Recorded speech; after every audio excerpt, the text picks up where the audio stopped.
Isang magandang balita para sa ating former 3 division champion John Riel Casimero.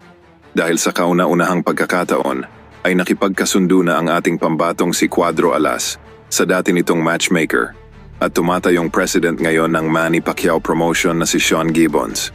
na kung saan mula sa ating reliable source ay nagkaroon ng kasunduan sa pagitan ng handler ngayon nitong si Casimero na si Chavit Singson at ng nasabing matchmaker upang tuluyang mag-materialize ang laban nitong si Casimero kontra sa former Unified Super Bantamweight Champion Murodjon Akhmadaliev.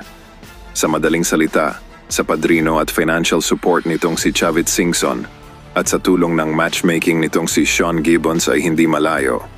na makamit muli nitong si Casimero ang tugatog sa boxing, na kung saan, kung sakali mang maipanalo ni Casimero ang laban sa anticipated matchup nito kontra Akhmadaliev, ay hindi malayong makuha nito ang slot na makalaban na ang nasabing The Japanese Monster na si Naoya Inoue.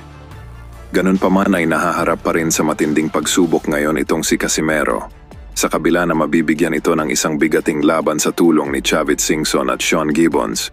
ay kailangan pa ring dunayon nitong si Alas sa balwarte ng makakalaban nito sa Uzbekistan, partikular kontra dito kay Akhmadaliev, na matunog na makakalaban ni Casimero ngayong Marso. Para po sa kaalaman ng lahat, ay noong isang araw lamang ay nagbigay ng mahigpit na kondisyones itong kampo ni Akhmadaliev sa ating pambatong si John Riel Casimero, na kung saan ay itutuloy lamang nito ang laban kontra Casimero kung dadayo ito sa kanilang balwarte sa bansang Uzbekistan at sa asking price na hinihingi nito o ang guaranteed purse sa laban na hindi raw dapat bababa sa 350,000 dolyares or humigit kumulang 20 milyon pesos, na may rematch clause sa parehong bansa kung sakaling ito ay matalo ng ating kababayang si Cuadro Alas.